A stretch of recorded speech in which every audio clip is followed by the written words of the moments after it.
Ermənistanın Hakim Mülki Müqavilə Partiyasından olan deputat Gagik Melkonyan sensasyon fikirlər səsləndirib. O bildirib ki, Robert Köçəryan, Gagik Sarukyan və Samvel Karapetyanın Ermənistanda hakimiyyətə gəlişində maraqlı olan Rusiya yeni müharibədə də maraqlıdır. Stat, Serj Sarkisyan və Robert Köçəryanın hakimiyyətlərindən sonra Ermənistan və Azərbaycan arasında müharibə təhlükəsi qalxıb.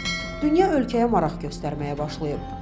Bugün isə Ermənistana investisiya qoyuluşundan danışılır, bura gəlirlər.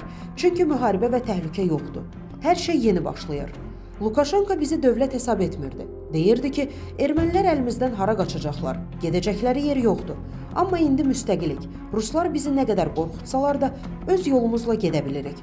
Rusiya öz məqsədləri naminə Ermənistanı qonşu ölkələrlə düşmən edib. Rusiyalı oliqarx Ermənistan Baş Nazirliyinə namizəd Samvel Karapetyan heç vaxt Rusiyanın maraqlarından imtina etməyəcək. Çünki onun bütün var dövləti oradadır. Əgər Köçəryan, Karapetyan və ya Sarukyan hakimiyyətə gəlsə, Rusiya yenidən Ermənistan və Azərbaycan arasında müharibə başladacaq deyə Melkonyan qeyd edib. Əziz izləyicilər, xəbərlərdən məlumat əldə etmək üçün kanalımıza abunə ola bilərsiniz.